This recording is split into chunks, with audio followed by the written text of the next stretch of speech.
CIA અને Kumarpal Gandhi blood સેન્ટરના સંયુક્ત ઉપક્રમે બ્લડ ડોનેશન કેમ્પ યોજાયો હતો। મહિલા સહિત રક્તદાતાઓ રક્તદાન કર્યું હતું। 50થી વધુ રક્તદાતાઓએ રક્તદાન કરી સામાજિક ફરજ અદા કરી હતી।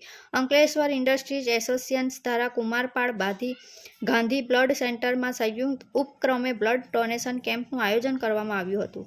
અંકલેશ્વર GIDC વિસ્તાર સ્થિત સિનિયર સિટીઝન એક્ટિવિટી સેન્ટર ખાતે બ્લડ ડોનેશન કેમ્પનું આયોજન કરવામાં આવ્યું હતું, જેમાં 50થી વધુ રક્તદાતાઓએ રક્તદાન કરી પોતાની સામાજિક ફરજ અદા કરી હતી। આ પ્રસંગે અંકલેશ્વર ઇન્ડસ્ટ્રીઝ એસોસિએશનના પ્રમુખ Vimal Jethwa, secretary Nilesh Patel, project chairman Bhupendra Patel સહિત અંકલેશ્વર ઇન્ડસ્ટ્રીઝ એસોસિએશનના સભ્યો તેમજ મોટી સંખ્યામાં રક્તદાતાઓ ઉપસ્થિત રહ્યા હતા।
આજરોજ અંકલેશ્વર ઇન્ડસ્ટ્રીયલ એસોસિએશન તેમજ કુમારપાળ ગાંધી બ્લડ તરફથી આજે બંનેના સંયુક્ત ઉપક્રમે આજે સિનિયર સિટીઝન સેન્ટર ખાતે રક્તદાનનું આયોજન કરેલો ને અત્યારે ચાલુ જ છે ને બહુ મોટી સંખ્યામાં લોકોએ ઉત્સાહથી ભાગ લીધેલો છે ને બ્લડ ડોનેશન આપ્યું છે।